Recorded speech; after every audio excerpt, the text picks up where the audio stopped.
What's up, bosses? While many places around the country are starting to reopen, remember to be safe and stay healthy. This week's show, we have a whole heap of awesome content, including a detailed explanation of FMCSA's latest hours of service ruling changes, a one-on-one interview with an ambassador from Women in Trucking, we recap the MayDay protests at our nation's capital, and we show you some of the skills that could help when you're negotiating with brokers or living without them. But before we get to that, we wanted to tell you something new and exciting happening right here at the Truck Boss Show. We know you guys love our videos and we love to bring them to you, but we're working to expand with Boss Notes. It gives us an opportunity to get breaking news to you guys quicker. You can find the blog in the notes section of our Facebook page, so go check it out. It's filled with a ton of great information, including the latest from Washington, D.C. as truckers continue their protests. Now, let's get down to business, shall we? With all this news surrounding drivers and their sour relationship with some brokers, it's important to know how to survive without them. Nikki sat down with David Dwinell of Load Training and shares some tips to make it on your own. Check out part 1 of our 3-part series. Hey everyone, Nikki here at the Truck Boss Show. It's the topic on every trucker's mind these days: low rates. Historically low rates at that. The brokers blame the shippers and vice versa. One thing is certain: knowledge is power. I had the opportunity to talk with David Dwinell, trucking company owner and broker since 1981. David shared with me the insider's track on broker negotiations and how to get and stay in the power position. Here is David on the first part of a 3-part series, Empowerment. First, David explains why brokers dominate the marketplace and shed some light on their limitations. I have been a trucking company owner, an owner-operator, a truck driver, and a broker since 1981. Today, I am a teacher at loadtraining.com. I am often asked by my students in my hands-on broker training classes, why is the trucking marketplace always upside down, in that brokers take as much as 1/3 of the freight rate the shipper pays to the broker? We, the truckers, do all the work, and the broker takes the profit for a few phone calls. Well, good question. Here are a couple of examples why brokers dominate the marketplace. Simply put, you, the motor carrier, let the brokers dominate you by contract. I'm going to briefly outline those reasons to empower our listeners. If you want more information, contact us at info@loadtraining.com. Number 1, brokers mistakenly think you, the motor carrier, work as an agent for that broker. Nothing could be further from the truth. It's exactly the opposite. The broker works as an agent for you, the motor carrier. Brokers offer a contract for you to sign and a rate confirmation. Read it. You've noted how one-sided the broker contract is? Brokers think they own the cargo that the motor carriers are hauling. That is not true. Next, David talks about the law when it comes to freight brokering and cargo claims and your need to know who you are dealing with. Law and regulations say the motor carrier is responsible for the cargo after a bill of lading is signed. Yet when you read the broker's contract, you, the motor carrier, have given up your own cargo rights to the broker. Know this: brokers can't insure any cargo loss except through your own motor carrier insurance policy. Brokers have no actual insurance. Brokers have contingent cargo insurance, which pay out only after you, the motor carrier's insurer, fails to pay out from your own motor carrier policies. Number 2, motor carriers may not broker their own freight. Only their owned brokerage can broker freight. This 2013 law change is current. It's called MAP 21. And as a motor carrier, you should Google and read MAP 21 summary. Know who you're dealing with when you accept freight from brokers. Most brokers and even the FMCSA have ignored the law. Brokers use the law to dominate your motor carrier marketplace. And you, the motor carrier, ignorance of the law is costly to you. When there's an accident or a cargo loss, the judge in the court reads the law and decides on the law. You, the carrier, become more liable because the broker hides under his desk in the event of a cargo claim. Finally, learn how to get your own shipper's customer direct. Number 3, learn from loadtraining.com how to get your own shipper customers direct. Selling your own motor carrier company services direct to shippers is so simple to learn. I have been teaching sales of trucking and brokering since 1987. Hundreds of my students have become millionaires because they walked out of our school. with a winning business plan. As a motor carrier, your sales paradigm is that you want to put yourself in a place where you never have to work with a broker again. Load training teaches those programs. Truck your own freight. When you work with a broker, you are, as a motor carrier, are accepting wholesale freight. The definition of wholesale freight rate, the rate the shippers pay minus the broker's commission. You want retail freight rates. On the other hand, is what shippers pay to you, the motor carrier, direct. So learn how to sell direct can increase your bottom line by as much as 30%. This is what LoadTraining.com has been teaching truckers since 1987. Thank you. A big thanks to David and everyone over at Load Training. Make sure to stay tuned over the next couple of weeks for more info about Freight with David. And if you're interested in contacting David and his team or partaking in one of his training courses, you can visit loadtraining.com. You can find more information about Load Training on their website. We have a link in the comments below. Now let's head over to Isela, who explains the FMCSA's latest round of HOS changes. Thanks, Carlin. We follow the hours of service updates and even ask for you to speak your mind when they ask for comments. But on May 14th, the FMCSA introduced the new 4 major changes to the hours of service regulations. That's increasing safety and flexibility for the 30-minute break rule, sleeper berth exception, adverse driving conditions exception, and short haul exception. Truckers have played a huge role busting the rear end, getting America through the COVID-19 outbreak. Not many were very happy about the announcement, as professional drivers have stated that the FMCSA didn't bother with the racing against the 14-hour clock with an option to pause, and that being one of the biggest complaints of professional drivers. But what they added were more options. It seems as if what was being asked of the FMCSA was actually granted, giving truckers options. We'd like to know what you think and how you feel about it. Just throw it in the comment thread below. And be nice now. Don't come at me. I'm just asking. Now, this is set to go in effect within 120 days from when the announcement was released. So to get the full scoop on this article, just click the link below.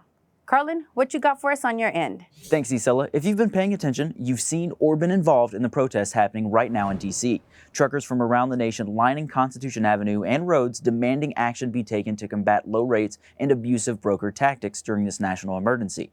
Our regulations correspondent Brad Kuhn has been covering this protest since it began at the start of the month. He breaks down the latest developments. MayDay protesters spent the morning policing their campsite, saying goodbye to friends old and new, and preparing to roll out after 3 weeks in Washington, D.C.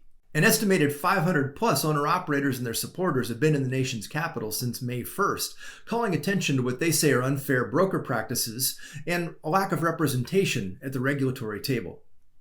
3 weeks is a long time to go without a paycheck, but drivers said they had no choice when the rates being offered are less than the cost of delivering the load. MayDay 2020 is the longest and largest trucker protest in recent memory. Here are some of the highlights of an event marked by diversity, unity, and pride in a profession and a legacy that they hope to leave for generations to come. It began with a man and a plan. Rick Santiago, a New Jersey trucker who developed a large social media following, posting videos of purported broker abuse, called on others to join him in Washington May 1st for what was supposed to be just a weekend rally. Good morning. It is 3 o'clock in the morning. Here, we are in the nation's capital. Through rain, sleet, or snow, we are bound by God to make this right. And here we come, baby.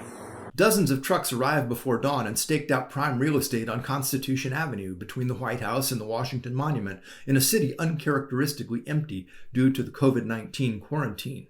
Empty streets were both a blessing and a curse, as the protest drew little attention and truckers quickly realized that they had not adequately planned for food and personal hygiene. A spirit of cooperation prevailed, and before long the camp had both a commissary and facilities. A week into the protest, President Trump tweeted his support for the truckers and sent out a White House aide with a bag full of campaign hats. When another week passed with no further word from the president, truckers took to the streets in frustration, blocking Constitution Avenue just as a convoy of 800 buses arrived for a rally of their own.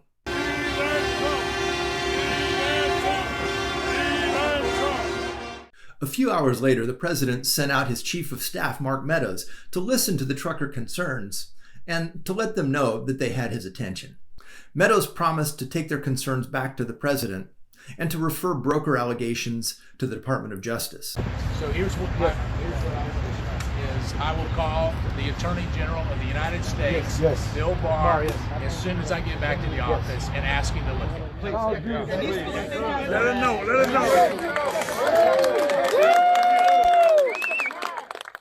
The meeting was a shot in the arm for protesters whose spirits had flagged after being away from home so long with little to show for their efforts.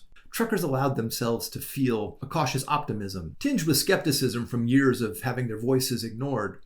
On Monday, however, things hit a high note when their leaders were finally invited to a meeting at the White House.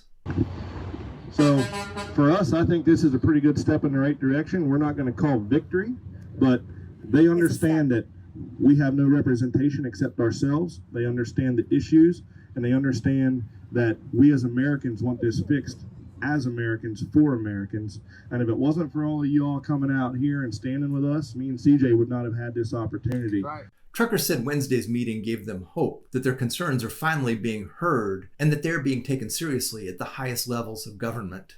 Even as they prepared to leave, however, they said they'd be back and that they will continue to work hard to make sure that promises made are kept. For the Truck Boss Show, I'm Brad Kuhn. I'll see you down the road.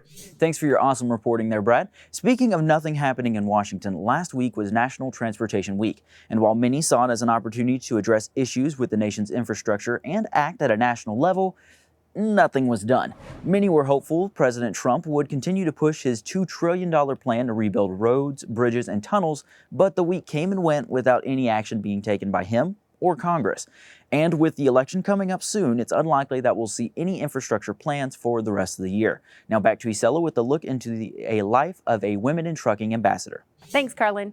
As you know, I love my women drivers, and when I hear that they're doing amazing things in the industry, I had to make sure to get the 411 on what's going on with women in trucking. I had the opportunity to visit with an Oklahoma local, our neighbor, Miss Kelleylynn McLaughlin, Ambassador of Women in Trucking. Check her out. My name is Kelleylynn McLaughlin, and I'm the driver ambassador for Women in Trucking and Schneider. I've been driving professionally for about 4 years. Initially, when I became a truck driver, it was hard because I didn't get a lot of respect from my friends and family, and it was scary going into what I knew was a male-dominated industry. But the more time I spent in it, the more comfortable I got. I found Women in Trucking when I was looking to develop my career professionally. It was the only organization that I found where I could get some guidance and network with other women and develop my career professionally. Becoming the first driver ambassador for Women in Trucking was a huge honor. And now I have a platform that I can share my stories, I can share other people's stories, I can be an advocate for drivers and hopefully encourage other women to get into this industry. There's so many career opportunities in this industry. This industry has a zillion different jobs that can fit whatever stage of life you're in. And you don't have to be an over-the-road driver like I am. I happen to love it. That's what I want to do. But you could be a driver at home, or you could work in IT, in security, and you could work in safety or HR or be an attorney, or there's so many different things you could do. So just raise that awareness. And I also, one of the other things that I want to do is bring respect back to this industry. Over the last decade or 2 decades, this being a professional driver went from being a hero on the road to a nuisance on the road. I don't know why, because they are essential workers, as we now know, and they do a very dangerous job, and we can't survive. Our country cannot survive without them. So I want to see that in that respect come back. And I also want to change the face of who people think a driver is. It could be anybody. It could be a Latina, a Latino, an African American, a male, a woman, young, old. It really just doesn't matter. The opportunities are limitless, but I will be traveling around the country taking our Women in Trucking trailer to share our industry and the opportunities and hopefully inspire some women to try this. A big shout out to Kelly and the women in trucking for all the amazing things that they're doing. And if you want to see more of the amazing things that they're doing, be sure to tune in tomorrow for this week's Extra, where we sit down with Ellen Voya of Women in Trucking. That full interview will be posted tomorrow. You won't want to miss it. And speaking of miss it, of course, here on the Truck Boss Show, we had the exclusive with Jesse James Dupree, where he tells us about his new single of Jesse James Dupree and the Dixie Band. It didn't fall from the sky. And he also hooked us up. And of course, we love gifts here on the Truck Boss Show too.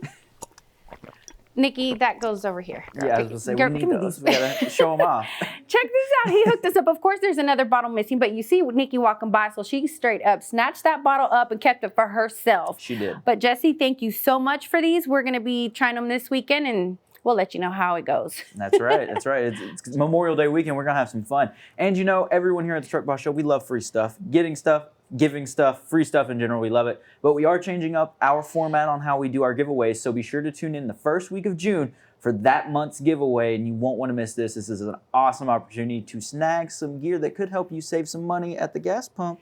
Just saying. It can. And before I forget, you need to go check out Jesse James, because they also have some cool stuff that you can snatch up on their website. That's right. Free stuff. Yes, it's Everyone loves free Jesse stuff. James Dupree, and it is Jesse James Dupree Spirits.